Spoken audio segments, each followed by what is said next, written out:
Mungkin saya skip untuk analisis univariat, saya langsung saja ke bivariat. Jadi analisis bivariat terhadap DKI Jakarta. Di sini menurut data dari Direktorat P2 PTVZ dengan lag 0 bulan, artinya belum diterapkan lag bulan, yaitu melihat data bulannya saja, bahwa terdapat hubungan yang positif, artinya tegak lurus ya, artinya kenaikan curah hujan berpengaruh terhadap kenaikan DBD. Nah, seperti yang terjadi di tahun 2004 ke 2005, dilihat di sini. Kemudian di tahun 2002 dan 2003 berpengaruh terbalik ya. Jadi artinya pada tahun 2002-2003 ini curah hujannya menurun, tetapi di tahun 2003 ini justru kasus TBD meningkat seperti itu. Kemudian menurut metode yang digunakan oleh Norelden dan Schafer pada tahun 2019 terkait dengan lag, bahwa curah hujan dengan DBD itu di Jakarta terjadi pada lag 2 bulan, artinya kenaikan curah hujan akan berpengaruh ke kenaikan DBD pada 2 bulan setelahnya. Kemudian untuk suhu udara, jadi di sini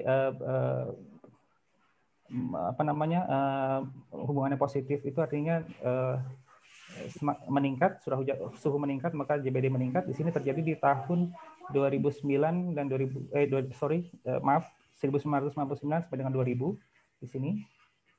Di sini lihat bahwa suhu meningkat, kemudian juga angka DBD meningkat. Kemudian pada 2009 2010 di sini dilihat bahwa suhu menurun, kemudian juga DBD menurun. Nah, jadi hubungan negatif itu adalah apabila kenaikan suhu udara berpengaruh ke penurunan DBD atau penurunan suhu udara berpengaruh ke kenaikan DBD. Jadi tidak kalau di sini dilihat bahwa ini hubungan negatif seperti ini. Kemudian apabila melihat dari metode Norelden dan Schafer, suhu udara dan DBD untuk DKI Jakarta itu berpengaruh pada lag 1 bulan. Ya, dan di sini dilihat bahwa R-nya itu adalah negatif. Jadi di sini kenaikan suhu udara akan berpengaruh kepada penurunan DBD pada 1 bulan setelahnya. Kemudian untuk kelembaban relatif Jakarta Pusat, di sini dapat lihat bahwa pada tahun 2000-2001 ini di sini meningkat suhu, ada kenaikan suhu, kemudian ada kenaikan kelembaban relatif, kemudian juga berdampak pada kenaikan, di sini kelihatan ada kenaikan kasus DBD. Dan sebaliknya pada tahun 2002-2003 di sini terlihat bahwa ada penurunan kelembaban, namun justru di sini ada terjadi peningkatan kenaikan DBD, kasus DBD. Sedangkan kalau menurut Norelden dan Schafer menggunakan metode ini, metode Norelden dan Schafer, bahwa pada lag 2 bulan itu terjadi hubungan yang bermakna antara kelembaban relatif dengan DBD, di mana artinya adalah kenaikan kelembaban relatif akan berpengaruh ke kenaikan DBD pada 2 bulan setelahnya. Kemudian untuk Bandung, di sini dapat terlihat juga pola yang sama pada tahun 2000 dan 2001, bahwa kenaikan atau penurunan DBD, kenaikan penurunan curah hujan itu berpengaruh ke kenaikan penurunan DBD.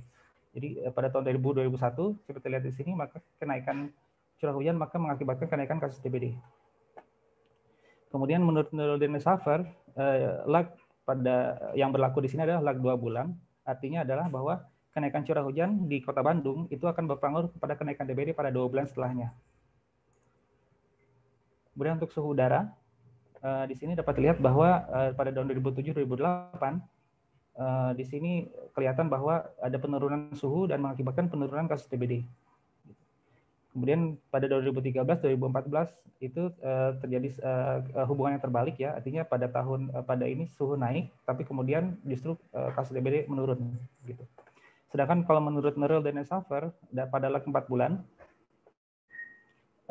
terjadi kenaikan terdapat hubungan yang berpengaruh, yaitu adalah bahwa kenaikan suhu udara akan berpengaruh ke kenaikan DBD pada 4 bulan setelahnya dengan R yang sedang, hubungannya sedang. Kemudian untuk kelembaban relatif juga di sini dapat terlihat bahwa 2004-2005 ini ada peningkatan kenaikan kelembaban relatif mengakibatkan kenaikan suhu udara, kenaikan DBD. Kemudian apabila kita melihat pada Norelden dan Schafer, pada lag 2 bulan itu terjadi hubungan yang bermakna, yang berarti bahwa kenaikan kelembaban relatif akan berpengaruh terhadap kenaikan DBD pada 2 bulan setelahnya di Kota Bandung. Kemudian untuk Bengkulu, di sini ada polanya juga bahwa pada tahun 2008 sampai 2009 itu kenaikan kasus DBD, kenaikan curah hujan itu berpengaruh pada kenaikan kasus DBD. Kemudian juga menurut Nuruddin Safar itu di sini tidak ada hubungan. Jadi ketika menggunakan metode dari Nuruddin Safar tidak ditemukan adanya hubungan signifikan antara curah hujan dan DBD di Kota Bengkulu. Menurut data di P2PTVZ untuk suhu udara dengan DBD di Kota Bengkulu, pada tahun 2015 sama 2016 itu terjadi hubungan yang berbanding lurus. Artinya terjadi kenaikan suhu, kemudian juga di sini terjadi kenaikan kasus DBD. Sedangkan kalau menurut Nuruddin Safar, di Bengkulu terjadi lag 2 bulan terhadap suhu udara yang DBD, di mana pada kenaikan suhu udara akan berpengaruh pada kenaikan DBD pada 2 bulan setelahnya. Oke. Kemudian juga Kota Bengkulu terkait dengan kelembaban relatif juga pada tahun 2009-2010 terjadi kenaikan. Ada kenaikan kelembaban relatif antara dari tahun 2009 ke 2010 dan juga ada kenaikan DBD dari tahun 2009 ke 2010. Kemudian menurut dengan menggunakan metode Nuruddin dan Safar yang digunakan oleh Nuruddin dan Safar pada Kota Bengkulu itu terjadi lag 1 bulan. Artinya adalah kenaikan kelembaban relatif akan berpengaruh terhadap penurunan. Di sini nilainya negatif, berarti terjadi penurunan, artinya mengakibatkan penurunan pada kasus DBD pada 1 bulan setelahnya.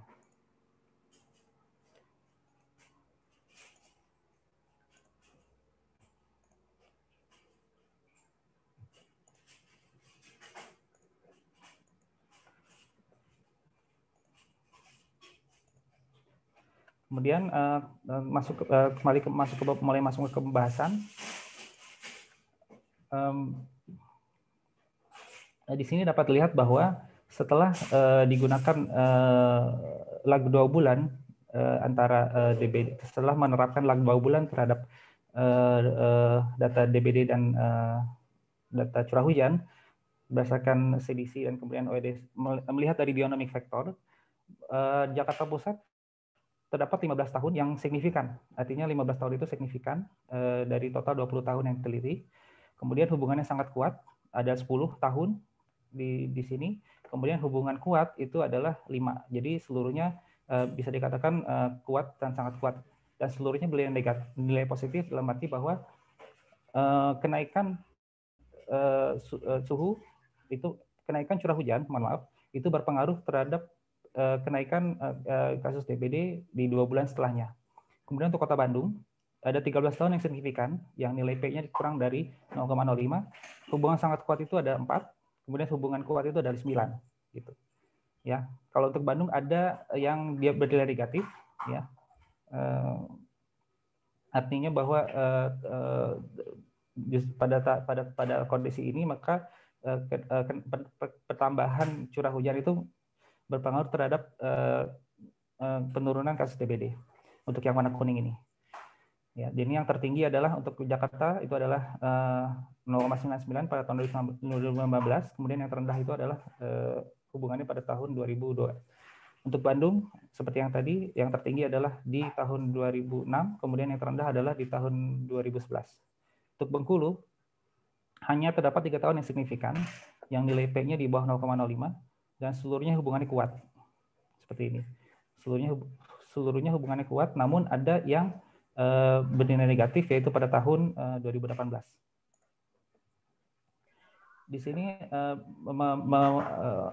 membandingkan dengan penelitian-penelitian yang ada yang saya peroleh dari referensi, bahwa ada beberapa di penelitian-penelitian yang disebutkan di sini bahwa di tempat-tempat ini penelitian ini juga terjadi lag 2 bulan antara curah hujan dengan kejadian DBD.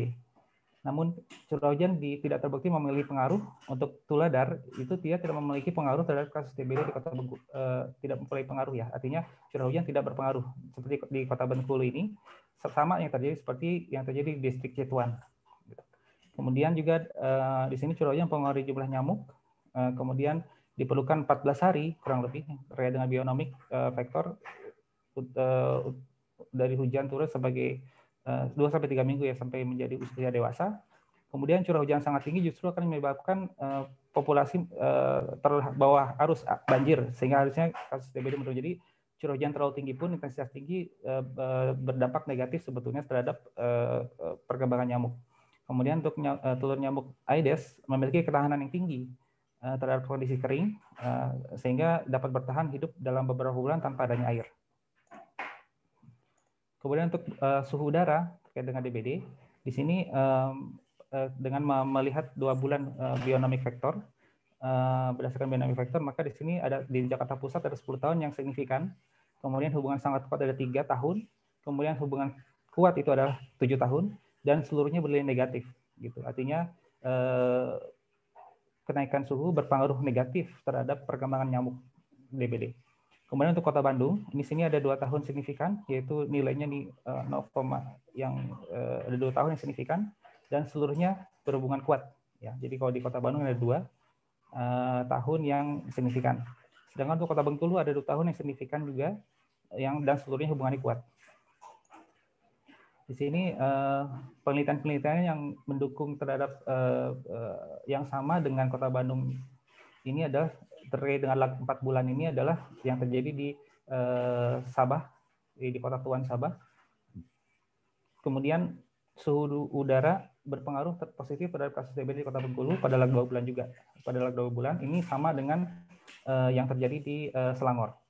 Sedangkan untuk Kota DBD, Kota Administrasi Jakarta Pusat ini negatif karena memang kalau misalnya kita lihat dari grafik ini suhu udara memang di Kota Jakarta Pusat itu sudah di atas 28 derajat Celcius yang rata-rata sudah di atas 28 derajat Celcius, dan karena memang 28 derajat Celcius itu adalah di atas itu adalah sudah tidak kondusif lagi untuk perkembangan nyamuk.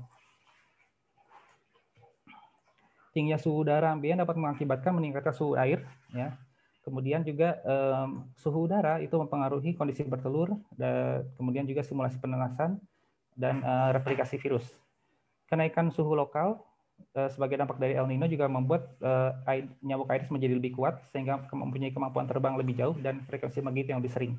Kemudian studi yang dilakukan di Taiwan bagian selatan menentukan bahwa yang tadi disampaikan, saya sampaikan bahwa optimumnya adalah pada kisaran 28 derajat Celcius.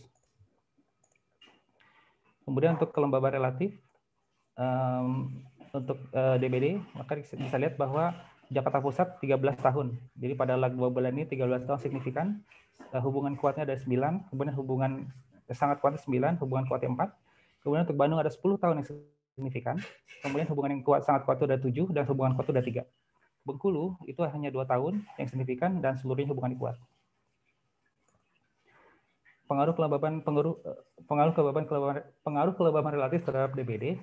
Di sini ada beberapa literatur yang mendukung, yaitu bahwa suhu udara berpengaruh terhadap kasus DBD di Kota Administrasi Jakarta Pusat dan Kota Bandung pada lag 2, dan ini selaras dengan penelitian dari Karim pada tahun 2012 bahwa di Dhaka juga sama, jadi ada lag 2 bulan.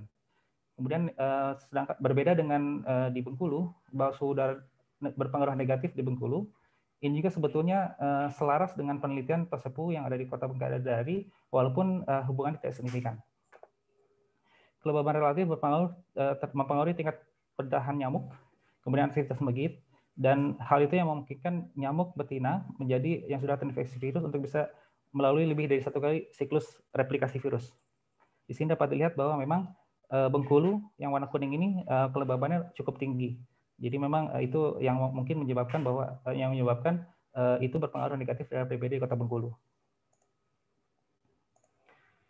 Kesimpulan, Kota Administrasi Jakarta Pusat, periode kasus tertinggi DBD itu terjadi di bulan Maret, April, Mei. Kemudian curah hujan tertinggi terjadi di periode Januari, Februari, Maret. Kemudian suhu udara tertinggi terjadi di periode September, Oktober. Kemudian kelembaban relatif tertinggi terjadi di periode Januari, Februari. Sedangkan untuk Kota Bandung, DBD tertinggi adalah di bulan Januari, Februari. Curah hujan tertinggi adalah di bulan periode November, Desember. Kemudian suhu udara tertinggi di periode September, Oktober. Kelembaban relatif di Kota Bandung tertinggi terjadi di periode November, Desember. Sedangkan untuk Kota Bengkulu, kasus DBD tertinggi terjadi di periode Januari, Februari. curah hujan tertinggi terjadi di periode November-Desember, kemudian suhu udara di April-Mei, kelembaban relatif di November-Desember.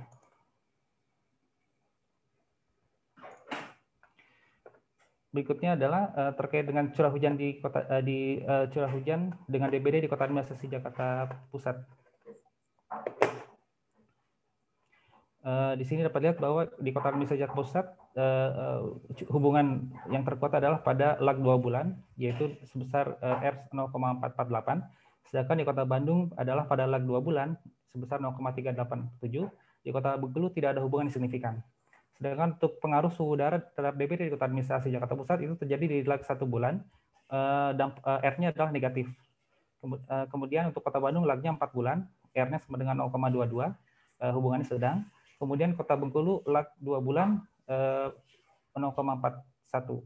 Sedangkan untuk kelembaban relatif dengan hubungan pengaruh kelembaban relatif dengan DBD itu di Kota Administrasi Jakarta Pusat paling kuat adalah di lag 2 bulan, yaitu di 0,329. Sedangkan di Kota Bandung ada di lag 2 bulan, R-nya 0,424, dan Kota Bengkulu adalah di lag 1 bulan, di R dengan 0,264 negatif.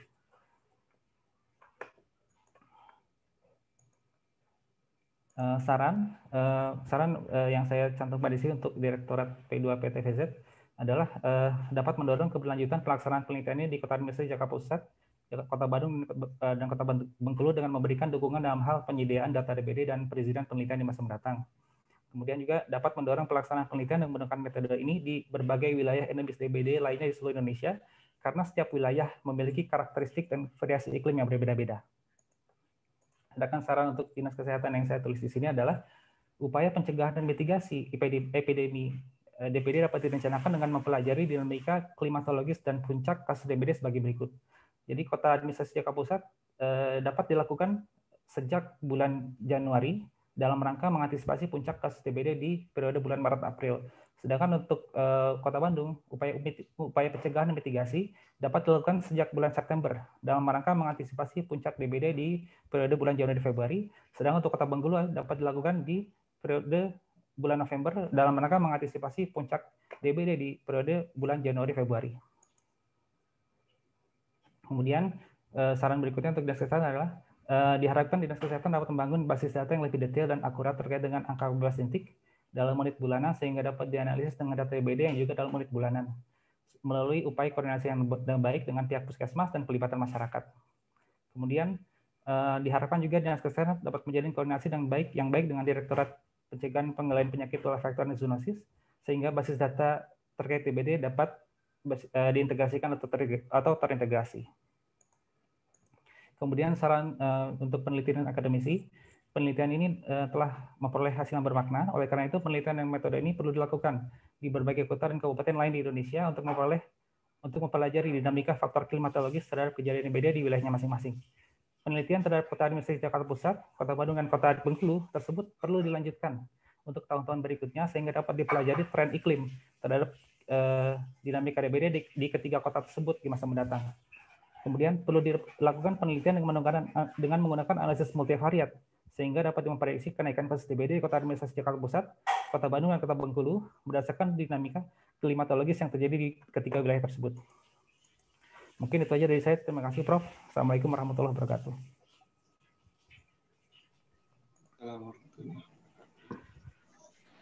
Baik,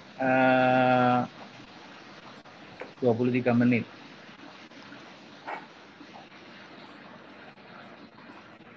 Saya tadi mau nyetop kesian, tambah grogi nanti kalau ditanya sama penguji.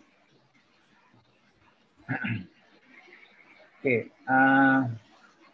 harus belajar untuk singkat menyampaikan materi sebanyak apapun, karena kalau di di seminar-seminar nasional bahkan di internasional itu kadang-kadang dibatasi cuma 15 menit, dengan 10 menit, cuma 8 menit gitu. Padahal yang ingin kita omongin banyak.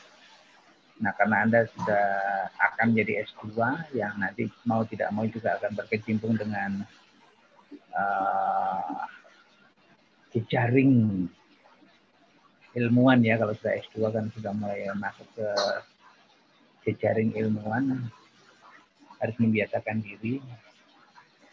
bisa mengatakan sesuatu yang banyak dalam waktu singkat. Baik, biasanya kita tamu yang jauh dulu ini kalau yang diberi kesempatan pertama. Pak Ahmad Yuliansah sudah siap? Siap, Prof. Oke, silakan Pak Ahmad. Sebelumnya saya ucapkan selamat dulu untuk Pak Fajar yang udah ujian mempertahankan seminar tesis. Mungkin saya dari Dinas ya Prof menyampaikan bahwa ada variabel yang sangat berpengaruh untuk Provinsi Bengkulu. Bengkulu ini kan terpilih karena kasus paling rendah. Kasus paling rendah di itu. Nah, di awal 2006 ke bawah, mayoritas kasus Provinsi Bengkulu itu adalah kasus impor. Kasus impor. Nah, permasalahannya 2007 ke atas itu ada regulasi penerbangan dipermudah, syarat untuk penerbangan untuk apa namanya? Jadi banyak maskapai yang sebelumnya di Bengkulu itu hanya ada Merpati dengan Mandala. Nah, 2007 ke atas itu ada regulasi, Lion masuk, Adam Air masuk, sehingga penduduk Jakarta datang ke Bengkulu lebih gampang. Ini sehingga kasus di Provinsi Bengkulu itu 2007 ke atas itu mulai hitungannya ratusan, nggak doremi lagi. Nah, mungkin tadi curah hujan yang paling sebenarnya berpengaruh, ternyata di di Kota Bengkulu tidak berpengaruh. Mungkin kalau kita multivariat, kita kontrol manifest penumpang yang datang ke Bengkulu, mungkin ada hubungannya. Itu satu. Ini sekedar masukan. Bisa nggak dikoreksi ke situ. Nah, kedua, kasus di Kota Bengkulu ini sangat berpengaruh dimanapun mungkin, sangat berpengaruh dengan petugas yang melakukan rekap data. Ada misalnya, Prof, Pak Fajar, kasus tanggal 28 Januari. Dia masih sakit di tanggal 23 Februari. Dia terinput tanggal 3 Februari. Padahal omset pertamanya di 28 Januari. Nah, ada petugas yang respon cepat melaporkannya. Nah, ini mungkin ada data di Bu Tiara, kelengkapan ketepatan laporan. Ini sangat berpengaruh juga. Nah, karena ini bivariat, kalau ini dilakukan pengontrolan terhadap variabel itu kelengkapan dan ketepatan laporan. Kalau ABJ angka bebas jentik tadi udah keterbatasan penelitian. Nah, kalau misalnya manifest penumpang terkait dengan transportasi itu pengaruh, dilihat ada pengaruhnya enggak dengan peningkatan kasus di Kota Bengkulu. Kalau mungkin Bandung dengan Jakarta akan berbeda dengan Bengkulu. Nah, kemudian kelengkapan dan ketepatan laporan itu juga mungkin ada pengaruhnya juga dengan benar nggak iklim ini, kalau kedua masalah itu sudah dikontrol, kita ikut mengurangi bias penelitian ini. Mungkin itu yang perlu kami kasihkan masukan, Prof.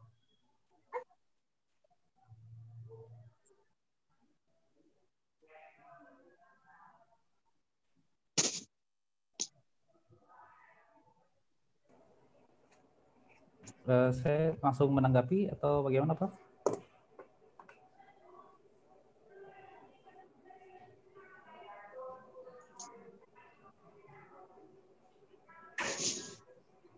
Langsung aja dijawab. Ya, pertama adalah terkait dengan kasus impor ya. Ya memang itu sebetulnya menjadi di beberapa tempat juga menjadi bias ya Pak ya. Betul sekali seperti yang Bapak sampaikan bahwa saya pernah melakukan penelitian sebelumnya, ikut penelitian dosen terkait dengan malaria. Kalau ini Prof, Pak, bukan DBD tapi malaria. Tapi memang setelah saya periksa datanya itu hampir 50% bahkan lebih ya, 50% itu adalah kasus impor malaria. Jadi misalnya apa namanya, yang bersangkutan kerja di Kalimantan gitu, kemudian sakit pulang gitu ya, pulang ke Jawa atau ke Jakarta atau ke Jawa Barat ya waktu itu karena memang di daerah Jawa Barat, kemudian tercatat sebagai positif kasus malaria gitu. Jadi memang itu yang menjadi kendala juga, artinya memang harus bisa di-trace juga mana yang memang kasus malaria, kasus DBD yang memang dia itu impor, dan mana kasus DBD yang betul-betul indigenous ya, maksudnya betul-betul setempat gitu Pak ya. Gitu. Jadi memang kemarin memang dari data dari Direktorat P2 PTVZ memang tidak dijelaskan apakah berapa persen yang adalah merupakan kasus impor dan berapa persen yang merupakan kasus setempat gitu ya. Jadi memang itu yang menjadi mungkin kemungkinan biasnya di situ Pak. Jadi ada kemungkinan ada sedikit bias di situ. Mungkin itu. Kemudian untuk yang manifest memang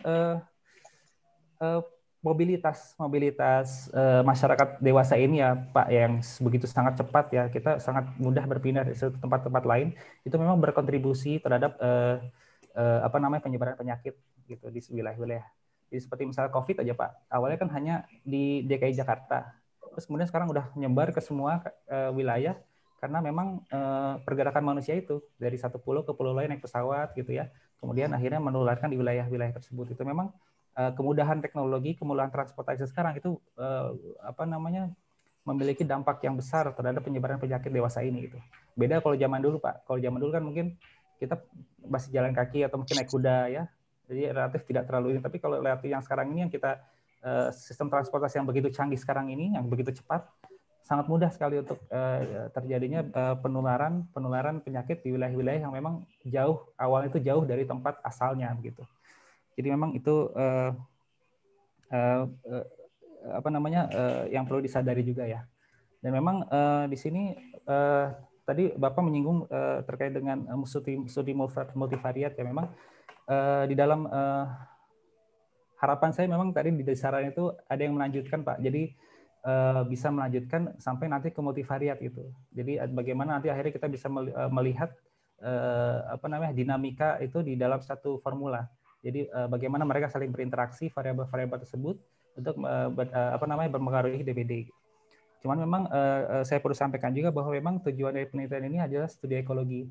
Jadi memang kita tidak sampai ke analisis yang memang sampai multivariat yang memang detail, tapi memang kita hanya seperti rapid survei, artinya dalam kita memanfaatkan data sekunder untuk kita memperoleh kesimpulan sementara. Jadi memang ini masih sementara Pak. Jadi tidak bisa kemampuan di sini untuk menjelaskan lebih jauh karena memang sifatnya dari studi ekologi tersebut yang memang hanya untuk menganalisis data sekunder yang sifatnya untuk memperoleh hasil yang cepat dari hasil data tersebut. Mungkin sekian Pak penjelasan dari saya. Kalau misalnya kurang boleh nanti ditanyakan kembali.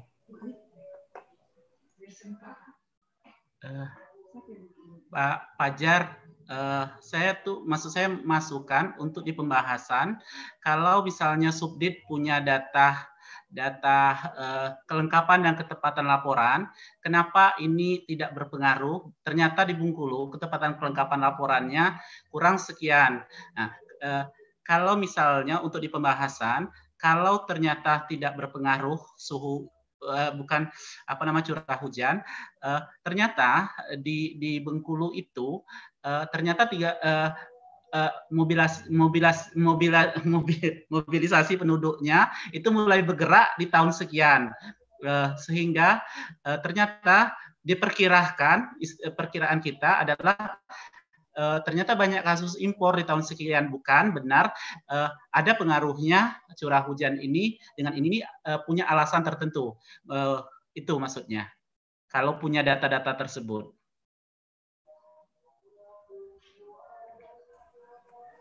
Baik Pak, terima kasih masukannya. Memang dari tahun 2007 Pak ya, jadi maksudnya kasus maksud saya cuma menceritakan bahwa di Bengkulu itu 2007 ke bawah itu penerbangan itu hanya 2 maskapai, ada Merpati, ada Mandala. Tetapi 2007 ke atas itu banyak, ada Sriwijaya, ada Adam Air, ada Lion, ada Garuda belum, termasuk Merpati, Mandala juga.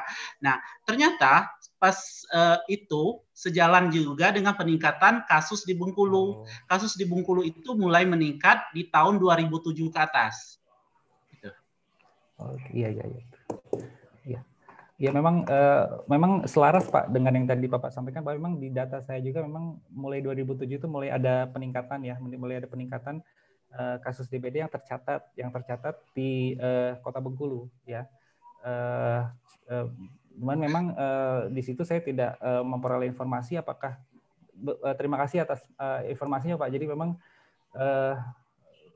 baru tahu juga saya juga, jadi kasus di Bengkulu itu ada kontribusi dari kasus impor ya di luar Kota Bengkulu yang kebetulan tercatat di Kota Bengkulu gitu. Ya. Nanti mungkin saya ingin bertanya ke Bu Tiara mungkin bagaimana, apakah mungkin terkait dengan kelengkapan ya nanti, tapi mungkin nanti Bu Tiara bisa menjelaskan juga terkait hal tersebut di sini kelengkapan dan itu ya, kelengkapan data ya Pak ya gitu. Mungkin itu Prof. Pak Ahmad, mungkin itu dari saya penjelasannya. Terima kasih.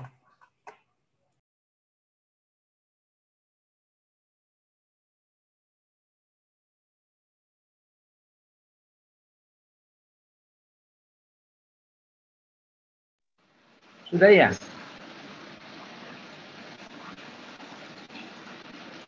Sudah Prof. Oke. Betul tadi ya yang menjawab pertanyaan Pak Ahmad tentang memasukkan variabel lain supaya bisa dikontrol gitu ya dengan multivariat. Nah, kebetulan tadi sudah dijawab dengan tepat ya sama Fajar bahwa ini adalah desainnya adalah ecologik study. Ecologik study itu adalah desain cross-seksional yang tidak lengkap. Jadi desain cross-seksional yang tidak lengkap. Padahal cross-seksional aja tidak bisa menjawab sebab akibat kan, ya. Nah ini tidak lengkap. Nah tapi ini sangat efektif untuk biasanya digunakan oleh orang-orang program untuk melihat keterkaitan antara kejadian penyakit dalam kurun waktu tertentu gitu, ada kaitannya nggak dengan hal-hal yang lain yang agak jauh.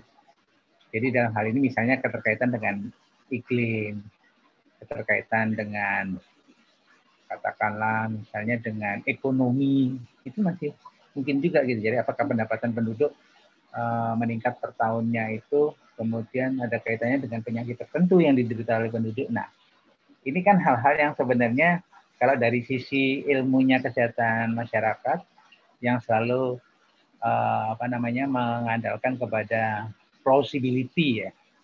Plausibility artinya kalau misalnya biological plausibility. Jadi misalnya kalau demam berdarah itu disebabkan oleh virus dengue. Nah, kalau di kesehatan masyarakat kan harus itu risetnya. Nah, virus dengue ini dibawa oleh siapa? Yang menularkan siapa? Berarti nyamuk dewasa kan, bukan jentik kan gitu. Nah, jadi riset-riset kita yang biasanya misalnya cross-seksional selalu yang paling dekat. Kalau demam berdarah maka kaitannya nanti dengan nyamuk pembawa virus. Itu yang paling dekat. Dan datanya harusnya data primer. Nah, kemudian baru variabel apa saja bisa masuk untuk bisa melihat apakah berhubungan ataukah merupakan risk factor juga.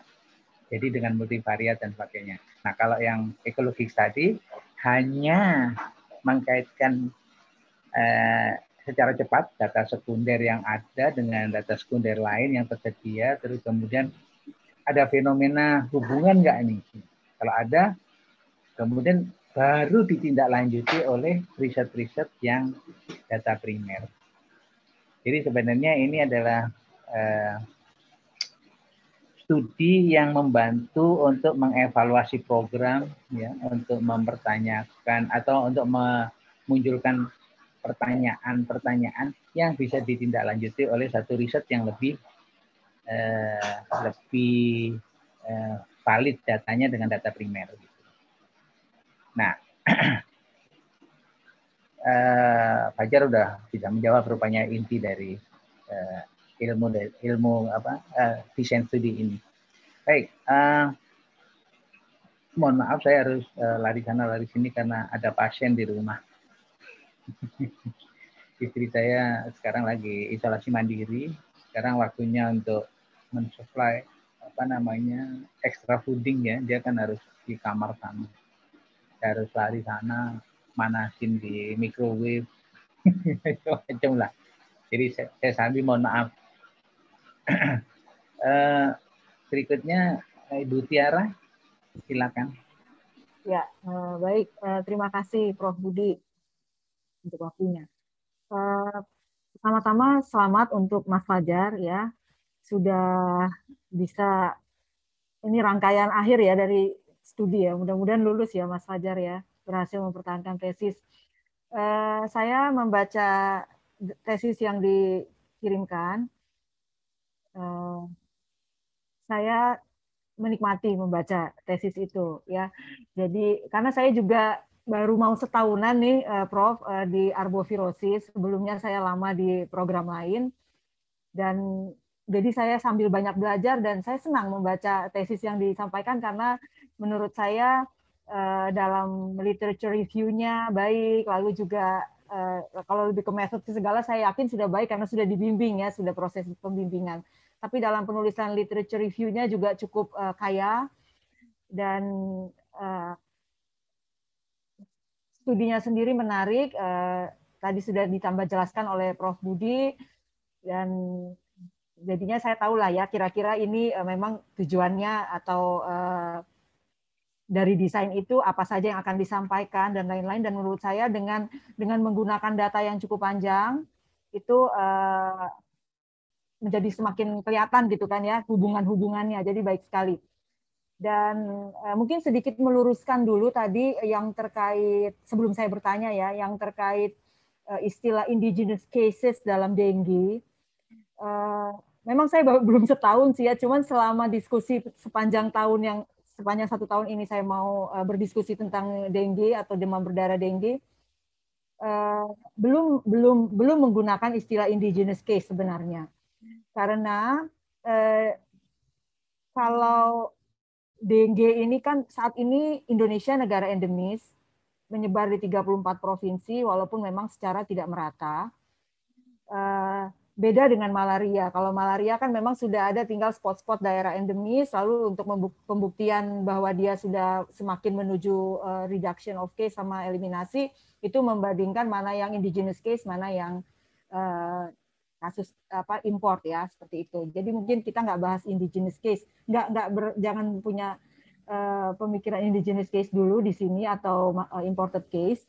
Kalau saya sendiri justru lebih melihat hubungannya adalah tadi ya, apalagi ini desain ekologi, justru ini karena ada urbanisasi, ada pembukaan lahan ya, urbanisasi, ada migrasi penduduk, artinya ada perubahan lingkungan, ada pembukaan lahan, pembukaan housing, perumahan dan lain-lain. Nah, itu mungkin yang pengaruhnya ke peningkatan kasus yang mungkin di Bengkulu baru makin terasa setelah adanya airline yang dibuka dan lain-lain. Mungkin seperti itu. Nah, lalu terkait pertanyaan saya sih singkat-singkat saja nih Mas Fajar. Ini studinya, walaupun tadi kata Prof ini rapid assessment untuk diteliti lebih lanjut atau apa. Cuman mohon izin, kalau kami di program dengan apa yang sudah dikerjakan Mas Fajar ini, mungkin kalau rekomendasi ke kami adalah untuk mendorong penelitian, itu nggak tusi kami Mas Fajar. Ayo dong, masa udah seperti ini, masa Mas Fajar nggak bisa punya rekomendasi yang lebih, Bu Tiara bikin ini dong, rangkul siapa untuk bikin itu, bikin ini, ayo. Itu mungkin pertanyaan saya pengen rekomendasi yang lebih konkret, saran yang lebih konkret, mumpung kami ini sekarang sedang menyusun Stranas ya, sedang mencoba menyusun National Action Plan untuk beberapa tahun ke depan untuk program dengue gitu. Yang sebenarnya kalau saya coba ngelihat tesisnya Mas Fajar, sebenarnya banyak nih yang bisa diminta deh 1-2 saran yang konkret ya, itu satu. Lalu kalau boleh ditambahkan sarannya itu juga yang kira-kira masyarakat tuh bisa ngapain. Mungkin itu saja dari saya. Sekali lagi selamat untuk tesisnya. Terima kasih.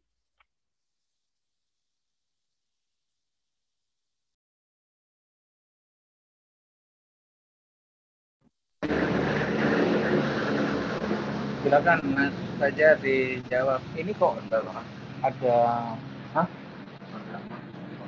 ada banyak apa lewat sini nih helikopter. Oke, silakan Mas Fajar. Baik Bu, Bu Tiara, terima kasih sekali. Kita baru ketemu di sini Bu ya. Mohon maaf nih saya belum bisa sowan ke sana. Nggak apa-apa.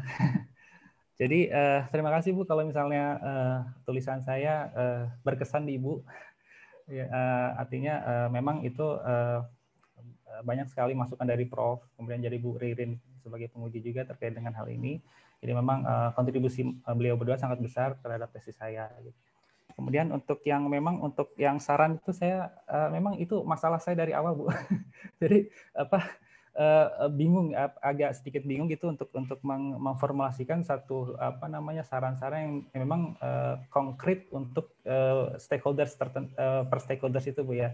Jadi mungkin nanti saya coba diskusi atau konsul lagi dengan pembimbing kira-kira yang nanti terkait dengan Stranas tadi Bu ya. Jadi bagaimana bisa impact-nya ke sana gitu. Jadi mungkin sebetulnya di hasil penelitian saya ada beberapa yang sebenarnya terkait dengan strategi juga. Jadi ternyata ada temuan-temuan terkait dengan lag waktu, artinya bahwa dari sekian puluh tahun saya memang betul Bu sengaja mencoba untuk melihat pola iklim ataupun DBD itu dari perspektif yang lebih panjang, karena penelitian-penelitian yang sebelumnya saya pernah baca dan saya pernah dapatkan itu paling lama itu 10 tahun Bu untuk penelitian DBD. Ada yang 8 tahun, 10 tahun gitu ya. Dan rata-rata itu mungkin di bawah 5 tahun. Dan kemudian juga penelitian-penelitian tersebut tidak menggunakan unitnya bulan. Jadi rata-rata setahun gitu ya, jumlah tahunan gitu seperti itu. Jadi memang jarang sekali yang menggunakan bulan gitu. Jadi memang saya ingin memunculkan sesuatu yang baru dalam arti bahwa penelitian yang berhubungan dengan DBD hendaknya memperhatikan juga aspek iklim, bahwa iklim itu shifting atau berubah itu dalam kurun waktu 20 tahun. Kira-kira seperti itu. Jadi memang dibutuhkan waktu yang panjang untuk bisa melihat polanya dengan benar terkait dengan iklim tersebut. Terkait dengan tadi, jadi ya nanti mungkin saya akan perbaiki sarannya Bu ya. Mohon maaf kalau bisa belum memadai saran dari saya.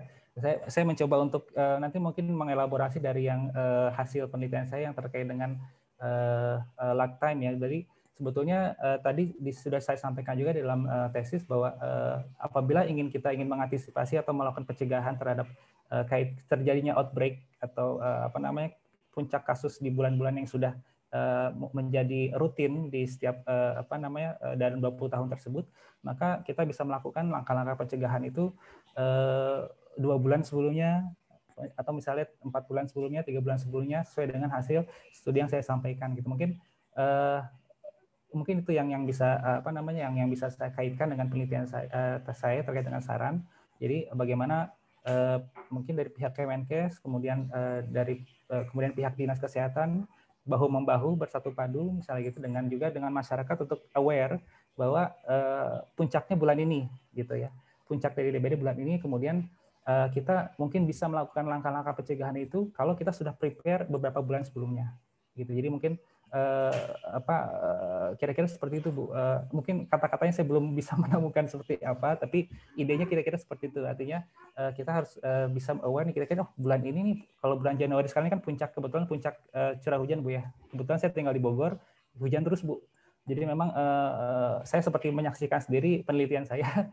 Jadi oh iya memang betul ya bulan-bulan itu puncak hujan gitu ya. Kemudian juga artinya kita harus lebih aware secara sebagai saya pribadi di rumah saya membersihkan gitu ya. Kemudian juga lingkungan saya jaga itu secara pribadi. Tapi kan nanti kolaborasi dengan berbagai stakeholders penting ya karena dengan bersama-sama itu sebenarnya kita lebih bisa mencapai tujuan yang lebih baik gitu Bu ya.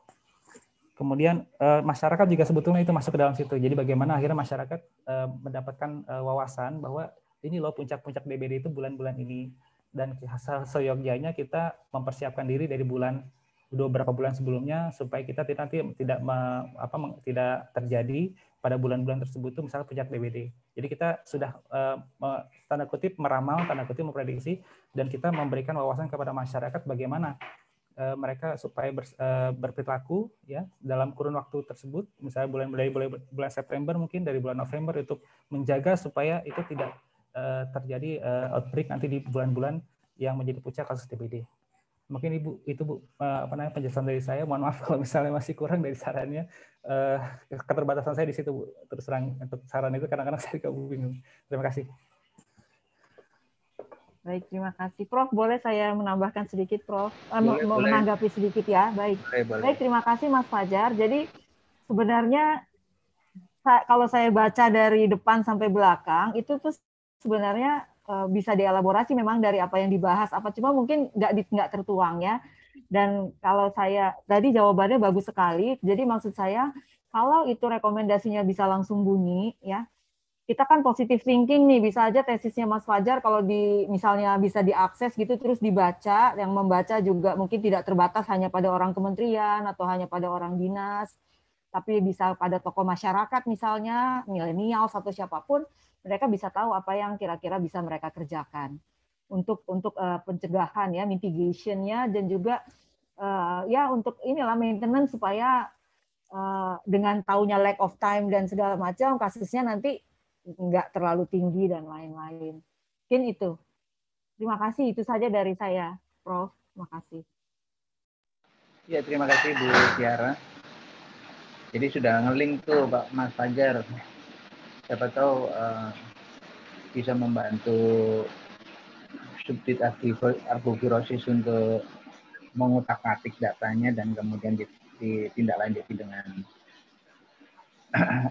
penelitian yang lebih fokus gitu. Tapi sekarang Mas Fajar ini kerja di mana?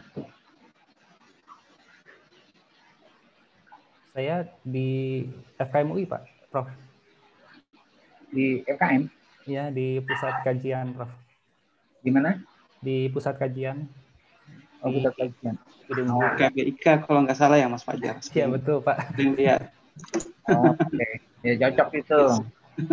Jadi sering-sering. Maaf, pusat kajian apa Mas Fajar? Pusat kajian biostatistik dan informatika kesehatan Bu. Oh. Iya. Pak Tris. Pak Tris. Nah, cocok itu bisa ditindaklanjuti karena ada dana-dana penelitian dari UI.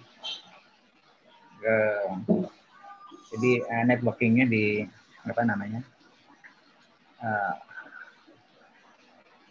networkingnya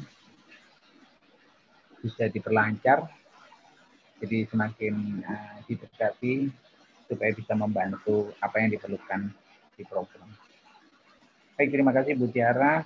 Berikutnya penguji dalam Pak Al-Asyari. Silakan Pak Al. Terima kasih Prof kesempatannya. Ya, selamat Mas Fajar. Senior saya juga sebenarnya. Di statistik. Mas Fajar sebenarnya ini penelitiannya sudah sangat bagus ya, overall sudah sangat memadai. Namun ada beberapa hal saya kira mungkin nanti bisa didiskusikan juga saya kira terkait dengan kesempurnaan misalkan hal-hal yang berkaitan dengan hasil penelitian, karena ini studi ekologi seperti tadi Prof sudah menjelaskan bahwa studi ekologi itu itu value-nya adalah informasi ya, informasi. Jadi memang ketika kita baca hasil penelitiannya itu sangat informatif ya. Jadi bisa memberikan kita informasi khususnya tentang dalam penelitian ini faktor itu. Pertanyaan saya kira kalau penyakit berbasis vektor salah satunya dengue ini ya, sebenarnya faktor iklim itu banyak juga yang bisa mempengaruhi berdasarkan hasil penelitian. Nah, kenapa hanya 3 yang diambil nih? Hujan, temperatur atau suhu, sama apa tadi?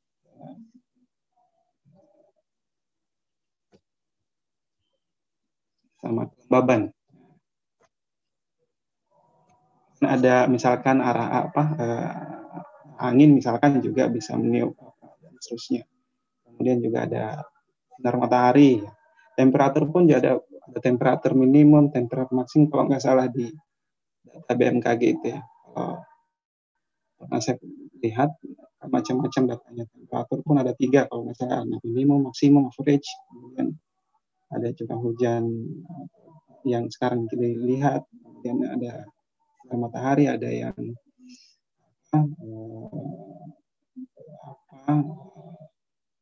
macam-macam data iklim yang lain. Nah, kenapa hanya 3 ini saja?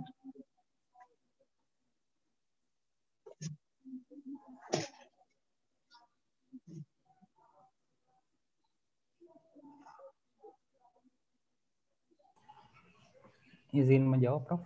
Ya. Baik, Pak Al, terima kasih. Ya, saya memang sepertinya saya pernah melihat Pak Al di mana gitu ya. Wajahnya familiar gitu. Ternyata Pak Al pernah melihat saya.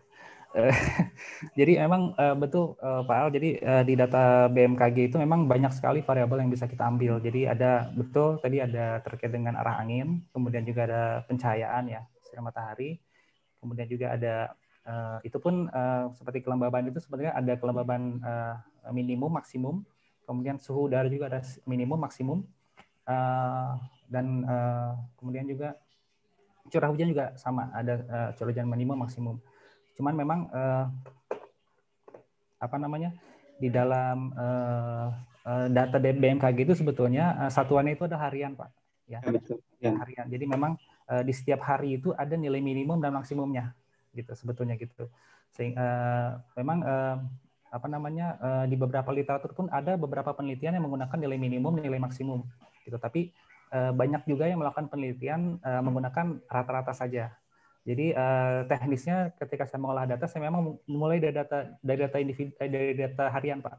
Jadi betul-betul setiap bulan itu dari mulai bulan Januari 99 sampai bulan Desember 2018 itu saya download per data, betul. Download per data. Betul per data gitu. Per bulan. Kemudian saya rata-rata. Jadi memang untuk curah hujan itu kumulatif, jadi kumulatif bulanan ya. Jadi unitnya kan memang bulanan, jadi saya kumulatif bulanan. Kemudian untuk untuk kelembaban itu saya rata-rata. Jadi di rata-rata itu bukan dari, jadi ada average harian juga Pak. Jadi ada average harian, jadi saya rata-rata dari average harian untuk mendapatkan nilai bulanan gitu. Jadi setiap hari itu memang detail Pak. Ada sampai nilai maksimum harian, nilai minimum harian gitu. Ada seperti itu. Jadi tapi saya memilih yang average karena ada beberapa literatur yang menggunakan penelitian tersebut. Mereka menggunakan datanya itu adalah rata-rata average ya. Jadi kelembaban rata-rata bukan kelembaban minimum atau maksimum gitu, seperti itu. Kemudian kenapa 3 ini? Karena berdasarkan literatur yang saya peroleh paling banyak dibahas. Jadi memang ada arah mata angin ada, kemudian juga ada pencahayaan juga ada di beberapa studi yang memang primer itu memang memasukkan intensitas cahaya ya, seperti itu, lama penyinaran gitu ya. Tapi untuk yang sekunder dan penelitian-penelitian yang lain yang di luar itu banyaknya itu adalah mereka menggunakan 3 variabel ini yang paling sering muncul ya. Dan itu sebetulnya terlihat di dalam kerangka teori di mana kutipan untuk atau citasi atau referensi untuk ketiga variabel tersebut banyak sekali. Jadi memang yang sangat populer tuh 3 variabel ini. Gitu. Jadi akhirnya saya menggunakan itu. Bahkan saya pernah baca terkait dengan arah angin itu sebetulnya ada satu literatur yang saya baca itu bahwa dia menemukan bahwa itu justru kurang berpengaruh terhadap DBD ya untuk angin ya. Tapi untuk variabel lain dia juga meneliti dengan variabel lain itu berpengaruh gitu. Jadi itu yang saya ambil dan saya gunakan di dalam sebagai variabel penelitian saya. Begitu, demikian Pak Al. Selama ada justifikasi sih nggak masalah ya. Artinya selama kita bisa ada referensi yang mengatakan bahwa 3 faktor iklim ini lebih banyak pengaruhnya ke DBD, di samping mungkin ada faktor yang lain yang memang sebenarnya juga literatur berpengaruh tapi jarang atau mungkin tidak sebanyak dari faktor iklim yang diteliti. Nah ini mungkin bisa ditambahkan. Sebenarnya pun juga karena studi ekologi sekalian download kan biasanya kan kalau download kan nggak satu-satu suhu, satu-satu kelembaban kan satu tabul itu berisi semuanya kan. Saya pernah download itu semuanya kan berisi 1 bulan itu. Artinya sayang juga kalau kita nggak ikut analisis. Karena ketika kita download per bulannya itu kita download langsung semua variabel variabel itu. Dan ini juga yang saya ingin tanyakan terkait dengan apabila ada kita kan lihat tadi melihat stasiun klimatologi yang masing-masing berada di masing-masing daerah ya, daerah penelitian. Nah, ini saya juga ada beberapa pengalaman, saya lihat ada banyak yang kosong, apalagi kalau tahunnya sudah dari tahun ke belakang. Nah, gimana kira-kira Fajar di-treat kosong atau nol? Kalau ketika di rata-ratakan itu kan harusnya bisa sensitif ya rata-rata terkait dengan data kosong ini. Kalau untuk data iklim kebetulan karena harian ya, jadi memang ada beberapa hari yang kosong, tapi dalam 1 bulan itu tidak semua, mungkin hanya beberapa bulan saja di dalam rentang waktu 20 tahun itu yang memang ada data kosongnya, dan di setiap bulan itu pun tidak lebih dari 5 bulan ya, jadi paling hanya 1 atau 2 gitu, atau 3, biasanya 3 bulan berturut-turut, mungkin karena alatnya rusak ya Pak, jadi 3 bulan berturut-turut itu kosong, 3 hari berturut-turut, 3 hari berturut-turut itu ya kosong dalam 1 bulan itu. Nah, tapi karena memang datanya hanya harian, sehingga saya bisa merata-rata gitu ya. Meskipun mungkin ada agak sedikit deviasi sedikit ya, berbeda-beda sedikit penyimpangan, tapi saya rasa tidak signifikan ya, karena memang yang kosong itu hanya sedikit. Namun kalau untuk data DBD, karena memang saya memperoleh dari Direktorat TVZ-nya itu adalah dalam bentuk bulanan, itu saya tidak bisa otak-atik Pak. Jadi ada di Kota Bandung itu ada beberapa bulan yang memang kosong, gitu saya kosongkan. Saya tidak bisa otak-atik, tapi setelah dijumlahkan itu tidak lebih, mungkin hanya sekitar di bawah 3% ya. Jadi hanya beberapa bulan saja. Jadi artinya dalam 1 tahun itu tetap ada beberapa bulan itu kasus DBD-nya ya. Kalau untuk DKI lengkap, untuk DKI data DBD-nya lengkap. Kemudian untuk yang Bengkulu juga relatif lengkap ya. Jadi hanya Bandung aja yang saya temukan itu ada beberapa bulan itu di awal-awal tahun ya, di awal-awal periode mungkin sekitar tahun 90-an 2000-an awal ya, itu ada beberapa yang memang kosong. Ya, tapi tidak signifikan dalam arti bahwa tidak sampai mungkin tidak sampai 5% dari populasi ya. Oke, seperti itu. Asumsinya masih tetap terpenuhi untuk bisa dianalisis ya. Ya. Kemudian untuk nah, tadi kita menggunakan yang disebutkan stasiun klimatologi. Kalau nggak salah Jakarta itu ada 2 ya, yang di Jakarta Utara, satunya di Kemayoran. Nah, asumsi saya lihat tadi dipakai yang di Kemayoran ya, stasiunnya. Asumsi untuk pakai Kemayoran dibanding yang di stasiun di Jakarta ini.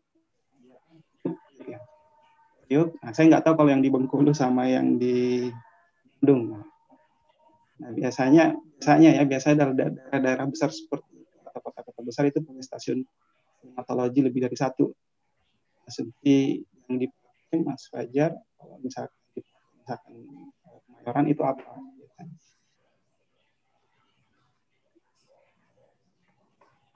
Mohon maaf tadi agak sedikit ini mungkin kalau saya nggak salah tangkap mungkin nanti tolong dikoreksi ya Pak Ale. Kalau misalnya soalnya tadi sinyalnya agak sedikit terbata-bata suaranya gitu, putus-putus. Mungkin ini yang saya tangkap mungkin mudah-mudahan tidak keliru.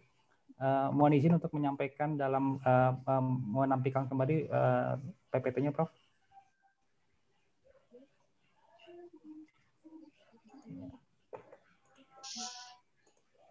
Nah jadi seperti yang tadi saya sampaikan tadi.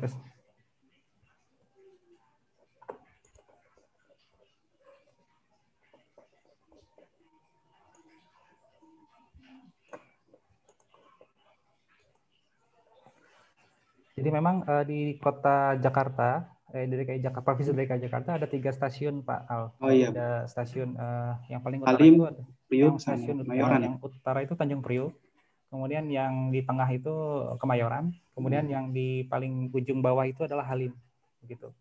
Nah di sini ada buffer Pak Al, jadi saya memperoleh referensi bahwa jangkauan pengukuran istilahnya dianggap valid itu adalah kalau misalnya dia dalam radius 15 km dari menurut pelamar ini ya. Jadi 15 km dari titik pusat alatnya gitu. Nah, karena di sini kalau misalnya saya diperhatikan ada beberapa wilayah yang misalnya contoh seperti ini Pak.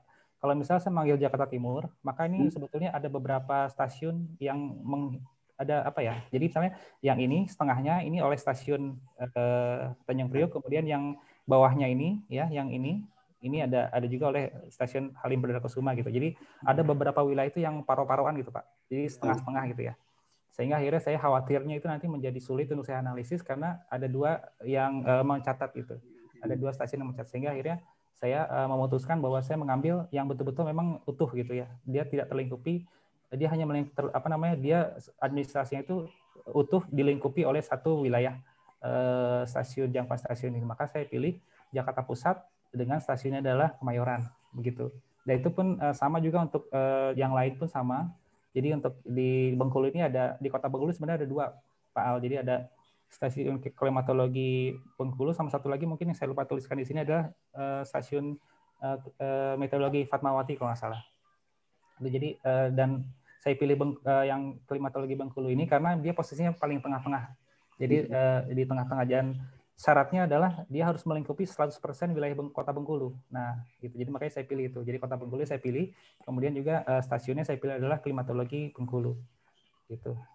Dan begitu pun juga dengan Jawa Barat gitu. Jadi memang seluruhnya sebenarnya di Cimahi ada juga ya yang terlingkupi kota Cimahi tapi dan juga Cirebon ya, seperti di sini yang 100% ya. Tapi kalau untuk Bogor ini setengah-setengah. Jadi dia ada stasiun klimatologi Bogor di sini, kemudian juga ada stasiun Citeko ya. Jadi kota Bogor ini dibagi 2 jadi istilah gitu. Jadi khawatirnya nanti kalau misalnya saya memilih kota Bogor khawatir nanti sulit untuk dianalisis. Sehingga akhirnya saya memilih kota Bandung yang juga kasusnya lumayan tinggi dibandingkan dengan Cimahi dan juga stasiun klimatologi yang digunakan iklimnya stasiunnya adalah stasiun Geofisika Bandung. Mungkin demikian Pak Al. Ya artinya khusus untuk Jawa Barat ini lokasi penelitiannya hanya di Bandung ya, nggak keseluruhan. Mungkin ditrendkan ke situ dengan supaya kita paham lokasi penelitian dari pelajar itu DKI, Bandung, dan Bengkulu. Kalau kita bilang Jawa Barat kan luas, nah itu juga bisa didiskusikan. Nah, karena kita melihat dengan studi ekologi ya terkait dengan iklim, ini kan iklim yang dilihat adalah 20 tahun. Nah, harapannya sebenarnya juga ada satu yang mungkin kita bisa nanti didiskusikan untuk bisa dilihat possibility atau potensinya untuk bisa dilihat. Nah, ini terkait dengan perubahan iklim ya, atau perubahan iklim yang terjadi dalam selama 20 tahun terakhir tadi ya. Nah, kalau misalkan kita lihat dalam jangka waktu 20 tahun itu misalkan kita menyimpulkan atau mendapatkan kesimpulan hanya 10 tahun 15 tahun, nah itu nggak masalah kalau kita menyimpulkan dalam secara 20 tahun itu yang signifikan seperti tadi kesimpulannya Pak Jar. Kalau misalkan kita signifikan hanya 3 tahun atau 5 tahun dari 20 tahun, nah ini mungkin harus hati-hati dalam menyimpulkan berdasarkan tujuan studi atau kesimpulan tadi. Yang saya lihat langsung ditegaskan bermakna atau signifikan. Padahal kita tahu hanya ada 3 tahun dari 20 tahun atau hanya ada 5 tahun dari 20 tahun. Sedangkan lebih banyak yang tidak signifikan dibanding signifikannya. Kita hati-hati dalam menyimpulkan. Terkait juga akhir saya kira ini karena mau Jumat. Terkait dengan relasi Spearman ya. Relasi Spearman ini kan sebenarnya statistik non parametrik ya. Asumsi-asumsi yang kita pakai untuk menginterpretasi sampai menyimpulkan hasil analisisnya atau hasil kesimpulannya juga sama dengan parametrik, artinya tidak bisa kita menjustifikasi atau menggeneralisasi ya, kira gitu. Nah, terkait dengan asumsi ini saya kira juga bisa masuk dalam keterbatasan penelitian. Nah, ini didiskusikan dengan pembahasan yang lanjut. Prof sudah bagus, selamat. Terima kasih Prof. Mohon izin menanggapi, Prof. Ya. Jadi memang mungkin tadi ada yang satu tabel itu ya Pak Al, yang istilahnya ada 10 tahun yang signifikan itu ya. Jadi sebetulnya saya ceritakan kronologisnya mungkin ya Pak. Jadi sebetulnya awal itu saya menggunakan dengan metode yang Nurulde dan Saffer itu Pak. Jadi di penelitian mereka berdua itu menggunakan lag time itu dari 0 sampai 6 bulan. Gitu. Terus kemudian saya melakukan pengolahan, diperolehlah variasi lag time dari kota Bandung, kota Jakarta. Nah, sedangkan untuk yang yang tabel yang banyak itu sebetulnya saya mereferensikannya mengacunya ke bionomic factor. Ya, jadi memang dari penelitian yang saya baca juga dan dari arahan dari Prof juga bahwa bionomic factor itu 2 bulan gitu. Maka saya menggunakan lag time-nya itu 2 bulan gitu. Jadi memang ketika gunakan untuk kota-kota lain yang sebetulnya lag time itu tidak 2 bulan, maka akhirnya mengakibatkan hasil tidak signifikan gitu. Jadi ada dua cerita sebetulnya. Jadi ada pertama adalah yang Nurulde yang Saffer itu yang memang saya membuka berapa lag time-nya yang yang signifikan itu yang banyak berapa gitu.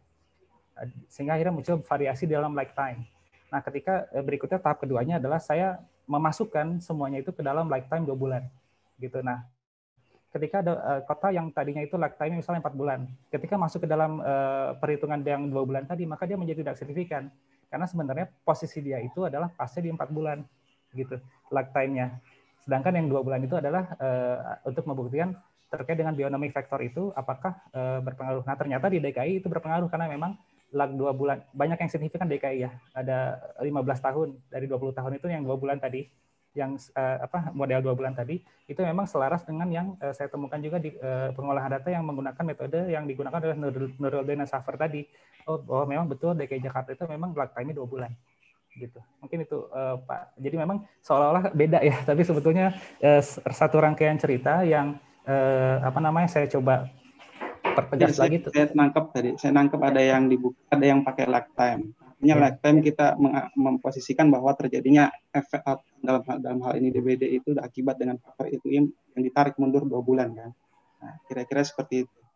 Artinya kalau misalkan hal tersebut mungkin bisa dijelaskan pada lifetime berapa ini menjadi signifikan. Nah, ketika tidak signifikan dalam 20 tahun terakhir, misalkan hanya ada 3 atau 5 tahun yang signifikan, kita tidak bisa bilang semuanya signifikan di kesimpulan. Jadi mungkin disebutkan lifetime pada lifetime berapa dan pada tahun berapa. Kita sehingga bisa informasinya bisa nangkep. Kita juga nanti untuk rekomendasi yang sebenarnya yang tadi Bu Tiara kita bisa rekomendasi untuk hal rekomendasi yang bisa disampaikan dengan hasil penelitian ini seperti apa. Dengan kita mengetahui masa atau waktu untuk menimbulkan impact dalam hal ini DBD. Kayak gitu. Yang kita kerjakan 3M, 3M plus kan protokol COVID juga yang M plus, tapi juga di Vector juga ada 3M plus yang sebenarnya lebih dulu dikenal dibanding protokol COVID 3M. Makasih Pak. Udah, oke. Jadi kebetulan ini saya ingin meluruskan juga tentang lag time. Ya. Jadi lag time ini kaitannya dengan bionomic factor. Artinya kalau kita katakanlah sekarang ini bulan Januari, ya, bulan Januari kita ada curah hujan katakanlah ya. Contohnya satu iklim itu adalah curah. Sekarang ada curah hujan. Terus kemudian di dalam kondisi hujan ini nyamuk Aedes meletakkan telurnya. Ya, nyamuknya meletakkan telur di genangan-genangan bekas air hujan yang tidak kontak dengan tanah. Oke. Nah, ini kan memerlukan waktu ya, kita bicara bionomic factor memerlukan waktu untuk sampai kepada menjadi dewasa. Setelah dewasa katakanlah 9 hari, 10 hari kemudian dia dewasa, terus dia peluang untuk menggigit orang yang positif itu kan belum tentu sekali 2 kali menghisap orang ya, kalau dia kan tiap 3 hari sekali menghisap orang. Nah, kemudian peluang atau probabilitas dia mendapatkan orang yang membawa virus itu bisa 2, 3, 4 kali 4 kali dari dia minum atau makan itu nyedot darah itu. Nah, lalu kemudian itu dikalikan 3 hari. Kemudian ada hari pada saat dia ingin makan lagi dia menggigit orang dan menularkan virus yang dia udah bawa. Si orangnya sendiri yang kemasukan virus dengue itu kan masih perlu waktu 2-7 hari lagi untuk virus itu berkembang dalam tubuhnya, ya, untuk kemudian bisa menjadi sakit. Nah, kalau ditambah terus itu kan sebenarnya lebih dari 1 bulan, ya, sehingga katakanlah 36 hari kalau hitungan saya sampai kira-kira sampai 1 bulan 20 hari lah. Nah, sehingga ketika kita ingin mencoba melakukan analisis statistik terkait climate dengan orang yang sakit demam berdarah, dengan kasus demam berdarah, berarti yang paling tepat adalah lag 2 bulan. Kalau lag 1 bulan terlalu mepet. Kalau sama-sama lag 0, jadi kita analisis data Januari dengan data Januari demam berdarah, maka ada masalah temporalitas. Orang hujannya baru datang kok orang udah sakit kan gitu. Jadi ada temporalitas kalau lag 0, sehingga kemudian lag 1 saja masih meragukan. Nah, kalau dari bionomic factor yang paling cocok adalah lag 2 bulan. Nah, sekarang yang dilakukan oleh Fajar kebalik, mencari-cari lag mana yang signifikan. Jadi sebenarnya udah nggak boleh lagi lag 2 bulan dengan dasar bionomic factor, udah itu yang dipilih. Dianalisis terhadap data manapun juga, mau Jakarta, mau Bandung, mau Bengkulu, ya tetap pakai lag 2 bulan, udah. Soal ini signifikan nggak signifikan ya yang ketemunya 2 bulan ya itu. Karena kalau lag 4 bulan, lag 3 bulan itu udah nggak ada artinya lagi. Kenapa pakai itu? Jadi dasar ilmiahnya sudah nggak ada. Jadi argumennya adalah bionomic factor itu memerlukan dari ketersediaan breeding places ke itu dengan curah hujan, kemudian temperatur ya, temperatur itu akan mempengaruhi juga pertumbuhan dari itu, percepatan pertumbuhan dari pupa telur, pupa sampai kemudian itu, dan kemudian kelembapan juga berpengaruh, itu semuanya terkait dengan bionomic factor tadi. Nah, jadi itu sudah patokan dan lag 2 bulan udah nggak bisa dikutak-atik, jangan ditambah. Coba kalau lag 3 bulan, coba lag 4 bulan. Nah, kalau riset-riset lain memang bisa pakai leg sebulan, leg 2 bulan. Jadi semuanya tergantung dari justifikasi keilmuannya. Ini sudah 11.31. Bu Ririn biasanya nanyanya dikit kok. Silakan Bu Ririn.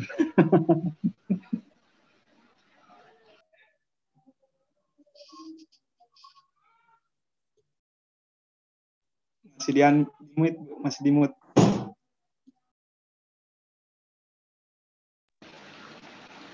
Masih ya. Ya, maaf. Oke, selamat ya Mas Fajar.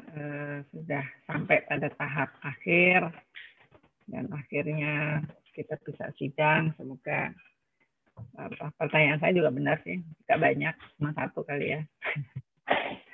Oke, kalau tadi mungkin saya melihat apa namanya di pembahasan kali ya, pembahasannya masih menggunakan banyak angka-angka ya. Jadi kalau menurut Mas sendiri ini kan suatu kondisi di mana memang kita suatu studi yang ingin studi awal dari semua studi sebelum yang akan lebih dalam ya untuk entah itu nanti case control atau cohort ya, studi cepat ya, informasi cepat nanti yang kita dapatkan dari studi ekologi ini. Nah, suatu kondisi di mana variabel yang Mas Fajar pilih ini kan suatu kondisi yang tidak bisa dirubah ya, artinya kondisinya ya memang seperti itu. Tapi saya rasa ada mungkin tadi pertanyaan dari Bu Tiara itu, jadi saya harus ngapain gitu kan. Nah ini mungkin apakah bisa, kalau kita lihat di sini entah di Jakarta Pusat, Kota Bandung maupun Bengkulu, ini kita lihat periode-periode yang rawan untuk terjadinya pertumbuhan daripada pertumbuhan kasus DPD ini adalah sekitar Januari sampai dengan November sampai dengan Februari gitu ya. Kira-kira apa yang harus kita perhatikan ya, artinya tadi saya harus bersih-bersih gitu kan tadi sarannya Mas Fajar, tapi sebetulnya apa nih di sini nih, kalau kita dalam kondisi bukan COVID ya, sebetulnya itu pada bulan-bulan itu tuh adalah bulan-bulan apa sebetulnya itu Mas Fajar?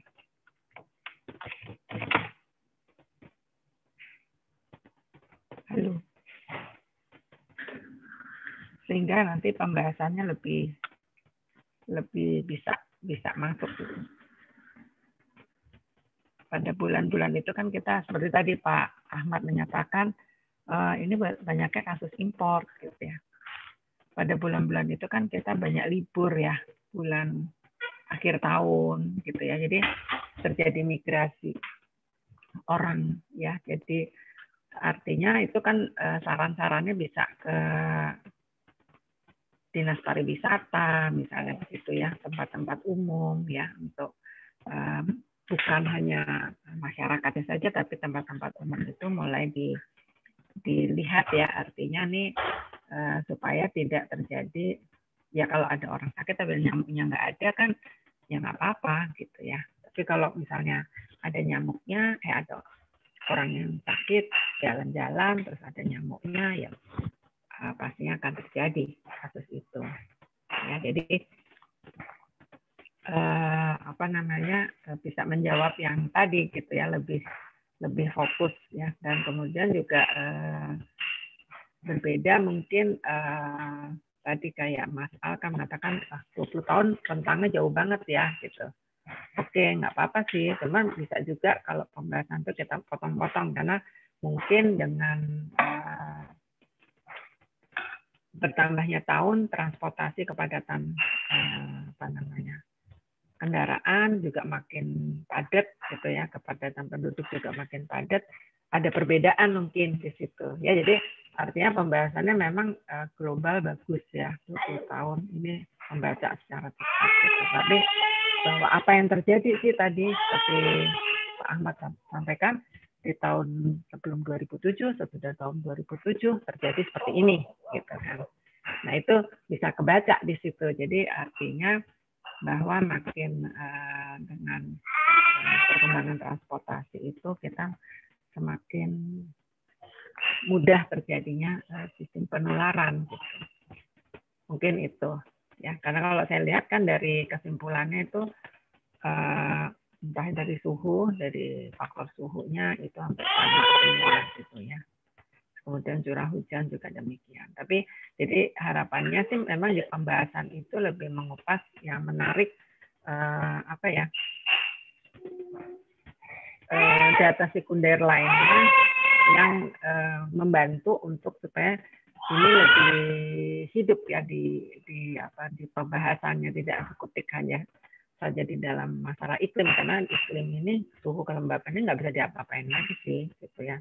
Artinya memang dia bahwa nggak bisa diapa-apain itu kan bisa akibat dari aktivitas daripada manusianya sendiri gitu ya. Mungkin industrinya juga semakin banyak gitu ya. Terus kemudian pergerakan orang juga semakin banyak gitu. Jadi faktor mana saja nih yang harus ikut berperan atau siap-siap untuk supaya kasus ini tidak meledak gitu. Karena setiap tahun pasti begitu lagi. Sebenarnya bukan pertanyaan sih ya, membantu menjawab. Mungkin ada ini Mas Fajar tambahan atau apa? Baik Bu, ya itu terima kasih masukannya dari Pak Ahmad juga, kemudian juga Bu Ririn. Memang lebih bagus kalau nanti akan dielaborasi dengan kaitannya dengan aktivitas manusia ya, perkembangan aktivitas manusia dari tahun ke tahun itu. Kalau nggak salah saya pernah baca itu Bu di dalam satu jurnal itu bahwa memang aktivitas manusia itu berkontribusi ya, memang ada seperti itu. Cuman apakah mungkin pertanyaan Ibu, apakah boleh saya misalnya menambahkan dari referensi atau jurnal-jurnal itu saja, atau apa saya harus membuka dengan data, misalnya mencari data di BPS gitu terkait dengan misalnya perubahan. Sebetulnya saya sudah mendapatkan data Jakarta Pusat dalam angka misalnya gitu ya. Terus kemudian juga Bengkulu juga sama ya, Bengkulu, kemudian juga Kota Bandung. Apakah perlu saya sampilkan di situ juga dari data tersebut, meskipun mungkin tidak saya bahas di pengolahan sebelumnya gitu Bu. Apa bisa kayak gitu atau bagaimana ya Bu?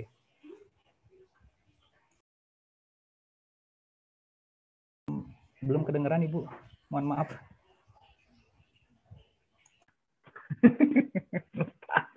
Ya mungkin bisa dimasukkan sebagai ini kan sebelum, memang dia tidak ikuti analisis ya, tapi kan dia bisa misalnya kan gambaran kota Jakarta seperti apa gitu ya, nanti Bandung juga gitu, Bengkulu seperti apa. Nah itu data sekunder, artinya data-data profil atau kondisi ya kota Jakarta perkembangannya itu kan tidak apa-apa untuk membantu memberikan nuansa pada pembahasannya itu gitu loh. Jadi bahwa kan dari masukan Pak Ahmad ya, kita juga baru tahu bahwa ini migrasi nih kebanyakan nih gitu kasusnya gitu, karena mulai orang berlibur, mudahnya orang pulang kampung atau pergi gitu ya. Itu kan artinya juga jadi masukan ya buat kita bahwa ini memang tidak bisa berdiri sendiri semuanya. Tapi bahwa ekologi itu artinya memang memberikan tadi, yang intinya adalah jawaban tadi yang tadi bionomic factor tadi ya, Lex 2, Lex itu adalah suatu jawabannya, itu intinya gitu ya. Tapi bahwa realnya tuh aku harus ngapain sih jadinya gitu, selain ini tadi masukan dari Putiara itu supaya nanti bisa nyambung. Jadi kalau kita ke depannya jadi kayak gimana nih dengan adanya ke depannya, kita seperti apa sih nanti bentuk pertumbuhan perekonomian kita seperti apa, gitu. Pertumbuhan kendaraan kita seperti apa, kebijakannya seperti apa. Gitu. Ya itu sih memperkaya pembahasan gitu ya, karena saya lihat di pembahasannya masih diulas lagi angka gitu, angka yang ada di di hasil gitu. Itu saja sih. Begitu Prof. Budi. Baik, terima kasih Bu Ririn. Betul ya, jadi yang lain bagus, tapi pembahasannya masih bermain dengan angka. Harusnya dengan narasi dan kemudian lebih luas. Baik, terima kasih. Nah, Bapak Ibu penguji mohon langsung mengisi penilaian yang di online itu ya. HP? Sudah ya? Kan dikirim. Belum. Nah, kan dikirim penilaian online. Ya. Ada ya? Nah, itu komanya itu pakai titik. Jadi angkanya itu kan 1 sampai 5. Terus kemudian Fajar kemarin seminar hasilnya dapat berapa? Nggak tahu ya? Nggak tahu, Prof. Nggak tahu. Kalau nggak salah seminar hasilnya Fajar ini Bu Ririn tahu? Lupa. Kayaknya di atas 3,6. Ya. Di atas 3,6. Jadi 3,7. 3,7. Kirimnya masih di atas. Kami langsung isi ya, Prof? Langsung diisi aja. Baik. Ya. Baik. Terus langsung dikirim karena saya bisa langsung ngelihat rekapitulasinya.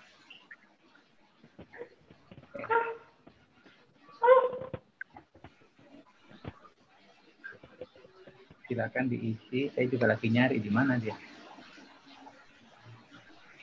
Prof, saya Suryadi aja. Gimana, Prof? Udah ada. Kenapa? Link penilaian online-nya. Belum dikirim ya? Sebenarnya Kirim dulu. Tadi siapa? Ahmad ya? Iya. Sudah dikirim? Sudah dapat? Belum. Linknya? Belum. Oh, gimana itu Pak Suryadi? Saya nggak tahu Mama. Benar. Kirim ke Fajar aja, Fajar kirim ke Pak Ahmad. Prof. Budi tahu nomor teleponnya Pak Ahmad? Enggak tahu. Jadi aku harusnya Suryadi ngirim ke Fajar ya. Mas Fajar dikirim nggak? Tak kirim ke Fajar ya? Ya. Enggak, Bu. Saya nggak dikirim, Bu. Nggak dikirim sama Pak Suryadi. Ya, aku kirim ya? Ya. Nah, aku kirim, berarti kirim ke Pak.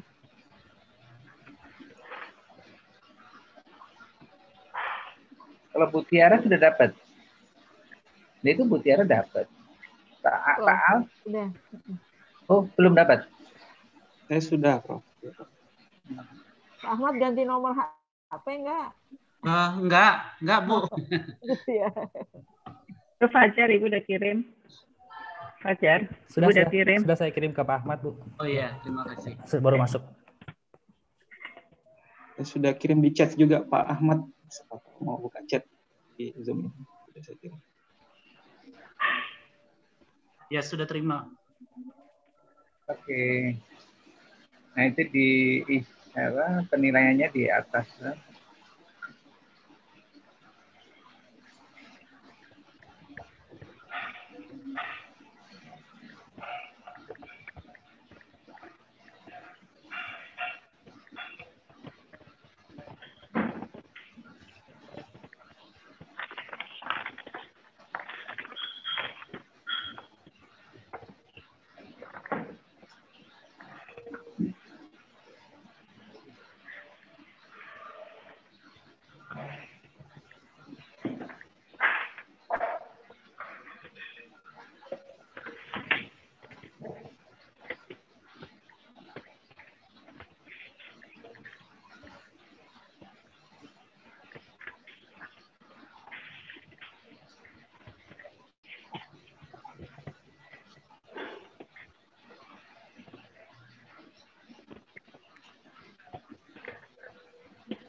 Oke, ya, semuanya sudah masuk.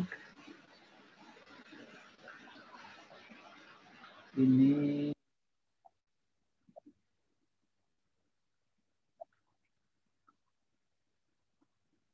ya, bentar ya, bentar aja.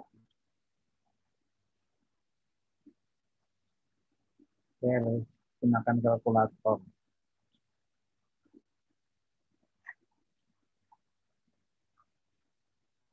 Oke.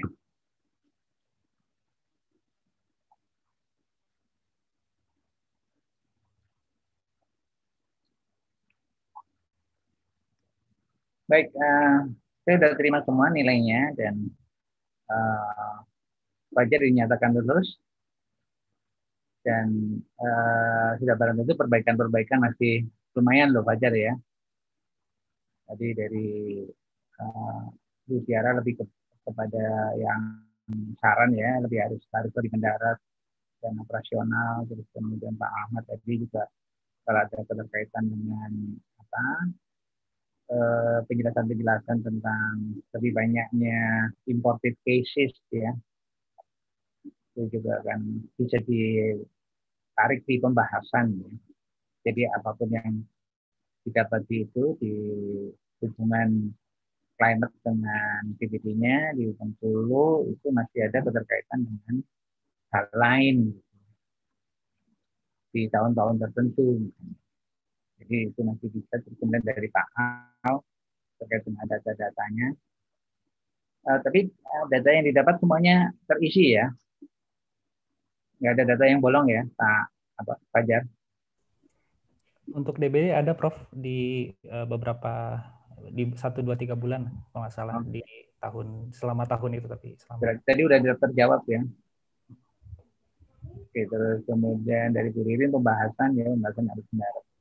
Baik, saya kira karena sudah mendekati waktu sholat Jumat juga, saya ucapkan terima kasih kepada Pak Ahmad Yuliansa, kepada Ibu Tiara, kepada Pak Al Asari, kepada Bu Ririn Asari. Dan selamat buat Fajar, Anda dinyatakan lulus dengan perbaikan. Oke, dan atas nama FKM UI kembali lagi kami ucapkan terima kasih bahwa ujian ini telah berjalan dengan baik dan mahasiswanya sekarang sudah lulus. Semoga para penguji luar tidak bosan nanti kalau kita undang kembali. Semoga semuanya mendapat manfaat dan salam sehat untuk semuanya. Selamat siang. Assalamualaikum warahmatullahi wabarakatuh. Izin foto, Prof. Ya. Oh, foto boleh. Dulu. Untuk ini administrasi. Yang itu siapa? Saya Prof. Mungkin teman-teman bisa dibantu. Teman-teman, nanti buka itu wajahnya. On cam. Itu kan cheerleaders. Keren-keren, Bapak. Nah, Udah nggak ada lagi ya? udah ya. Oke, baik. Saya hitung 1, 2, 3 ya. 1, 2, 3. Oke. Ya, makasih. Baik. Terima kasih. Terima kasih. Sampai Makasih ketemu Prof. lagi. Makasih Bu Riri. Makasih Bu Tiara. Sama-sama. Makasih Pak Ahmad. Makasih Pak Al. Pak Al, aku WA tuh. Oh iya, siap. Apa sih? Makasih. Terima kasih. Saya tutup ya. Selamat Mas Fajar. Sehat-sehat Prof Budi. Selamat ya, Mas Fajar. Fajar. Oke.